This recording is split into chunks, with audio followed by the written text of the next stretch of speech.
Discussion singer Pravasthi, పాడతా తీయగా judges, జ్ఞాపిక productions, ETV సంస్థ, పాడతా తీయగా రకరకాల ఛానల్స్లో రకరకాల వార్తలు ప్రసరించారు.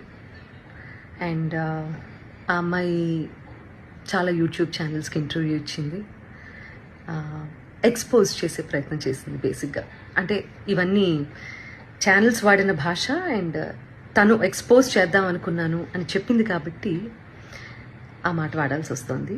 అండ్ ఆల్సో డైరెక్ట్గా సునీత అని మాట్లాడింది కాబట్టి నేను ఈ వీడియో చేస్తున్నానండి. ఫస్ట్ ఆఫ్ ఆల్ ప్రవస్తి, చిన్నప్పటి నుంచి నేను బాలుగారు, జానక్ గారు, చిత్రమ్మ అందరూ ఒళ్ళో కూర్చోబెట్టుకున్నట్టే నేను కూడా నేను ఒళ్ళో కూర్చోబెట్టుకుని ముద్దు చేశానమ్మా. ఇప్పుడు నీకు 19 ఏళ్ళు కదా, అలాగే ఒళ్ళో కూర్చోబెట్టుకుని ముద్దు చేస్తే బాగుండదు కదా. చిన్నప్పుడు చాలా బాగా పాడావు అనే దానికంటే చాలా ముద్దుగా పాడావు అనేవారు, నీకు గుర్తుందో లేదో. ముద్దుగా ఉండేదానివి, ముద్దుగా పాడేదానివి, చాలా బాగా పాడేదానివి. చిన్నప్పుడు పాడినట్టు 19 ఏళ్ళకు కూడా కన్సిస్టెన్సీ మెయింటైన్ చేసి ఉంటే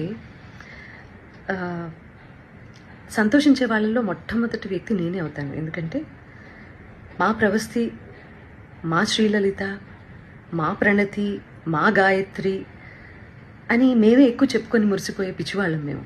ఎందుకంటే ఎవరు బాగా పాడితే ఆ పాటలో కరిగిపోయి కన్నీళ్ల పర్యంతం అయిపోయి ఏడ్చేసిన సందర్భాలు, ఏడ్చేసిన ఎపిసోడ్స్ చాలా ఉన్నాయి. అవి నువ్వు చూడలేదేమో, అవి మిస్ అయ్యావు అనుకుంటా. అలాంటి ప్రవస్తి ఈరోజు ఇంత పెద్దదైపోయి రోడ్ మీదకి వెళ్ళి ఇంతమందితో మాట్లాడి తన బాధలు వెళ్ళగక్కుని మమ్మల్ని మా గురించి చర్చించే స్థాయికి ఎదిగింది అంటే నాకు కొంచెం అసంతృప్తిగా కూడా ఉంది.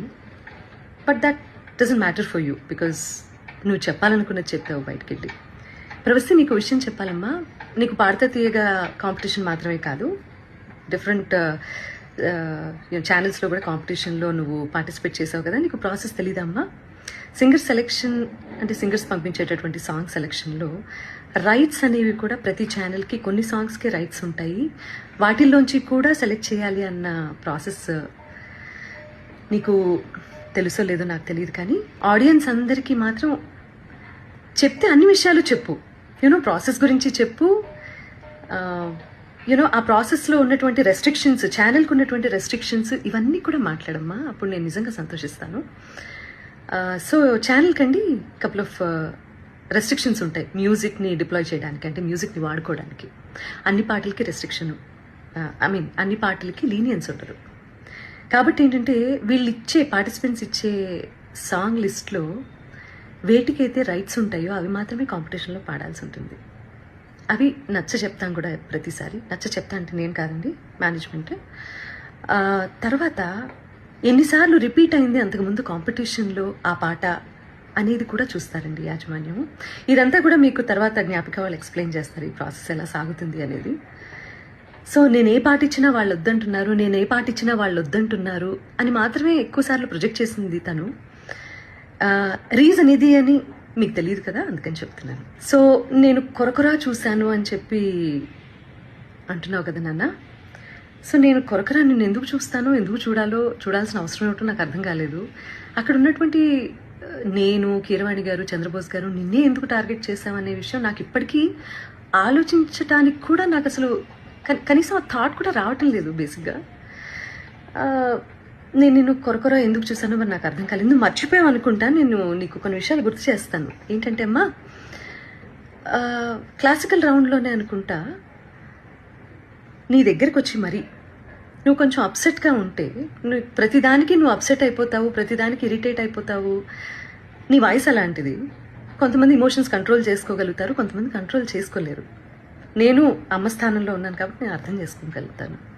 నీ దగ్గరికి వచ్చి మరి మిగతా పార్టిసిపెంట్స్ సాక్ష్యంగా ఉన్నారు తల్లి. ఈ రోజుల్లో ఏంటంటే నువ్వు నా మీద ఇన్ని లిగేషన్స్ వేసావు, ప్రూవ్ చేసుకోవాల్సిన అవసరం కూడా నాకు ఉంది కదా, unfortunately are fortunately, what ever it may be.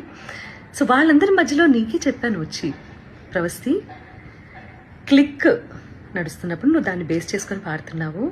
మృదంగం అటు ఇటు అయినా కూడా నువ్వు అప్సెట్ అవ్వాల్సిన అవసరం లేదమ్మా.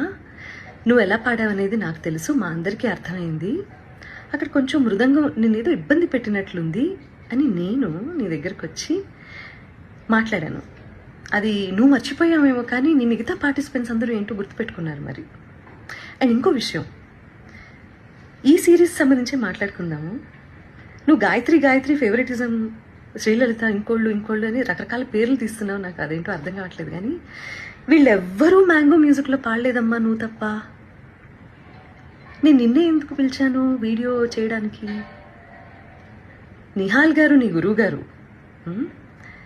అష్టలక్ష్మి స్తోత్రం చేసినప్పుడు నేను వెనకాల కోరస్ బ్యాచ్లో నువ్వు పాడావు, గుర్తుందా నీకు? రికార్డ్ చేసినప్పుడు వీడియో షూట్ చేసే టైంలో నేను ఒక్కదాన్నే షూట్ చేయొచ్చు తల్లి. నువ్వు బాడీ షేమింగ్ అని మాట్లాడుతున్నావు కదా. నేను వేరే ఎవరినో నలుగురిని నా వెనకాల కూర్చోపెట్టుకుని చేయొచ్చమ్మా. నేను పర్టికులర్గా పిలిచాను ఇంటికి.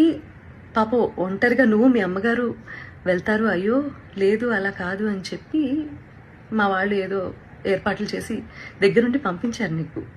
ఇవన్నీ మర్చిపోతే ఎలా తల్లి నువ్వు? తప్పు కదా.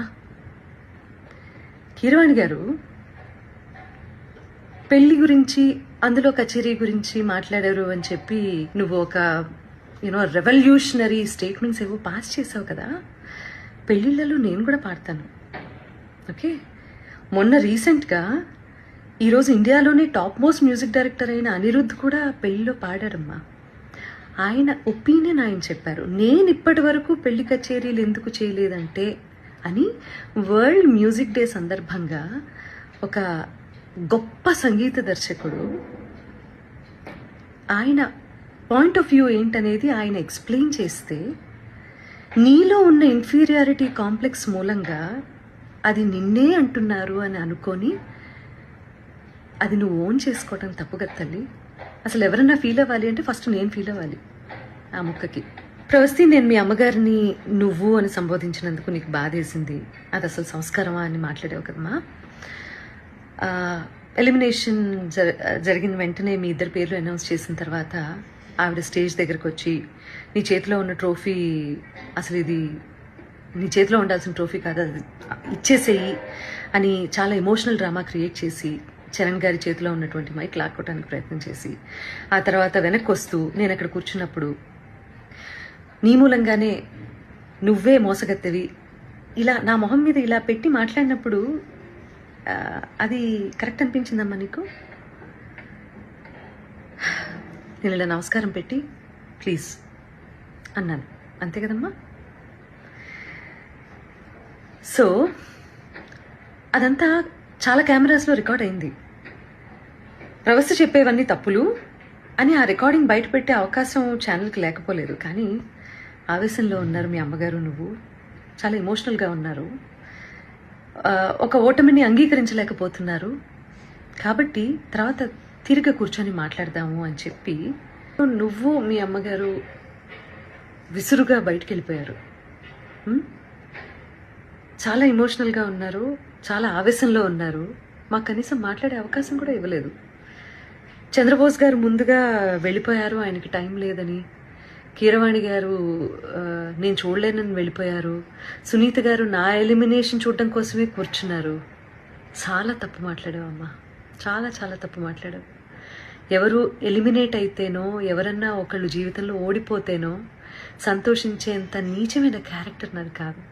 ఈ మాట నీ మూలంగా ఇవాళ చెప్పుకోవాల్సి వస్తుంది.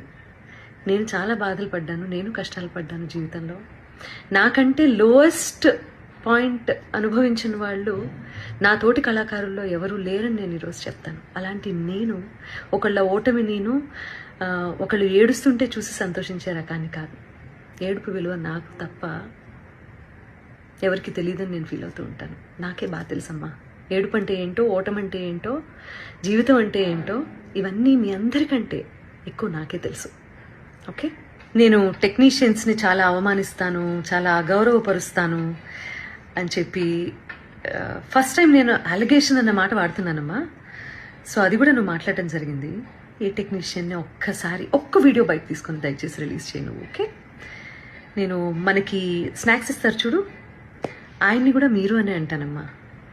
అండ్ ఆవేళ నువ్వు ఎలిమినేట్ అవుతావో ఇంకెవరు ఎలిమినేట్ అవుతారో అసలు ఎలిమినేషన్ గురించి కాకుండా షెడ్యూల్ అయిపోతుంది కదా అని చెప్పి అందరికీ సెట్లో ఉన్న వాళ్ళందరికీ భోజనాలు పెట్టించటము, లేకపోతే ఒకరోజు నేను, ఇంకొక రోజు కీరవాణి గారు, ఇంకో రోజు అనిలో, ఇలా చేయటం అనేది అది ఒక టీంలో ఉన్నప్పుడు ఇవన్నీ జరుగుతూ ఉంటాయమ్మా.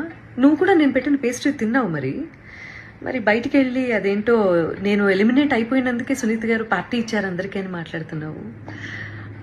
I seriously don't understand this. నువ్వు ఒకదాన్ని ఇంకో దానికే ఆపాదించి ఫ్యాబ్రికేట్ చేస్తున్నటువంటి తీరు చూస్తే మాత్రం నాకు చాలా అంటే చాలా ఆశ్చర్యంగా ఉంది.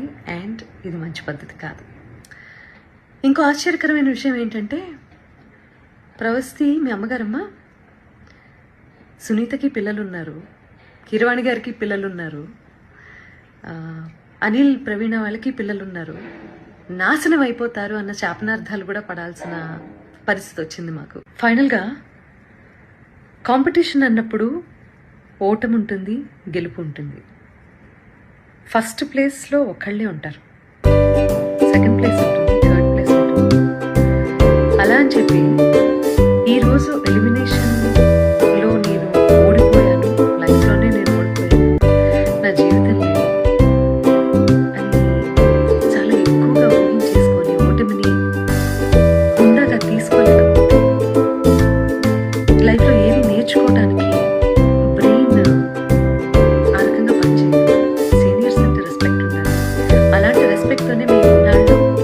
వాళ్ళు ఒక మాట అన్నా కూడా, మా మాటలు పాడించి తీసేసినా కూడా ఇలా ఛానల్స్కి వచ్చి ఇంటర్వ్యూలు ఇవ్వలేదు. అది మా గురువుల దగ్గర నుంచి నేర్చుకున్నటువంటి విద్య. కాబట్టి ఈ జనరేషన్ అందరూ కూడా దయచేసి చాలా ఓవర్గా రియాక్ట్ అవ్వడం, ఓవర్గా సెన్సిటైజ్ చేసి టాపిక్ని అసలు ఎక్కడ ఇంప్రూవ్ అవ్వాలన్న విషయాన్ని మర్చిపోయి ఇలా బిహేవ్ చేయటం అనేది కరెక్ట్ కాదని చెప్తూ, పేరెంట్స్ కూడా పిల్లల్ని మంచి మార్గంలో, నాన్న నీకు తెలిసింది తక్కువే, తెలుసుకోవాల్సింది ఇంకా చాలా ఉంది అని చెప్పి వాళ్ళని ఎంకరేజ్ చేసే దిశగా మీరు కూడా వాళ్ళతో ఉంటారు అని చెప్పి ఆశిస్తూ, ఎందుకంటే తల్లి తండ్రి తర్వాత గురువు, ఆ గురువు స్థానంలో మా ముగ్గురిని చూసే మీరు కాంపిటీషన్కి వచ్చారు. గెలిచినప్పుడు వచ్చి కాళ్ళకి దండం పెట్టారు, ఓడిపోయినప్పుడు ఇలా బయటికి వెళ్ళి మా గురించి నీకేది నచ్చితే అది మాట్లాడుతున్నారు. ఇది మంచి పద్ధతి కాదు. ఇది ఒక జనరేషన్ డేంజర్లో పడేసేటటువంటి ఒక సిచ్యువేషన్. కాబట్టి ఆచితూచి మాట్లాడండి, ఆచితూచి నిర్ణయం తీసుకోండి. ఒకవేళ మేము ఆల్రెడీ సాధించేశాము లైఫ్లో అని అనుకున్నప్పుడు దయచేసి కాంపిటీషన్కి రాకండి. కాంపిటీషన్కి వస్తే మీరు మంచి మార్కులు తీసుకోవాల్సి వస్తుంది, సలహాలు సూచనలు తీసుకోండి. ఈ కాంపిటీషన్ ద్వారా చాలామంది ఇది ప్రొఫెషన్ చేసుకొని చాలా ఫ్లరిష్ అవుతున్న వాళ్ళు చాలామంది ఉన్నారు. కాబట్టి నేను వాళ్ళు ఎందుకు బయటకు వచ్చి మాట్లాడటం లేదో, అఫ్కోర్స్ ఈరోజు సోషల్ మీడియాలో కింద కామెంట్సే కదా ఇంపార్టెంట్, వాటికి భయపడుతున్నారేమో నాకు తెలీదు. బట్ వాళ్ళందరూ కూడా వచ్చి మాట్లాడితే బాగుంటుంది. మంచి చేసింది కదా కాంపిటీషన్, మీకు మాట్లాడిన దాని గురించి కూడా. ప్రవస్తి, ఇప్పటికి కూడా నేను నీకు చెప్పేది ఒకటే, మేమందరం నీ మంచినే కోరుకుంటాము. చిన్నప్పటి నుంచి ముద్దు చేసామన్నావు కదా, అలాగే ఇప్పుడు కూడా అదే తల్లి హృదయంతో నీకు చెప్తున్నాను నేను. నువ్వు ఆవేశంలో ఉన్నావు, కొంచెం కూల్గా ఆలోచించి జీవితంలో సరైన నిర్ణయాలు తీసుకొని మంచి గురువు దగ్గర సాధన చేసి మంచి పాటలు పాడి సంగీత ప్రపంచంలో నీకంటూ ఒక మార్క్ క్రియేట్ చేసుకుంటామని నేను కోరుకుంటున్నాను. ఎందుకంటే దేన్నైనా ఎవరైనా ఆపేంత కెపాసిటీ ఇక్కడ లేదమ్మా. ఎవరి టాలెంట్ని తొక్కేయలేరు, ఆపేయలేరు. అర్థమైందా? దానికి బెస్ట్ ఎగ్జాంపుల్స్ చాలామంది జీవిత చరిత్రలు ఉన్నాయి. వీలైతే నీకు టైం ఉంటే అవన్నీ ఒకసారి చదువు తీరిగ్గా, నీకే అర్థమవుతుంది. Okay, I wish you all the best and please take care. ఈ వీడియో కానీ మీకు నచ్చినట్టయితే లైక్ చేయండి, అలాగే సబ్స్క్రైబ్ చేయండి. పక్కనే ఉన్న బెల్ బటన్ని నొక్కడం మర్చిపోకండి.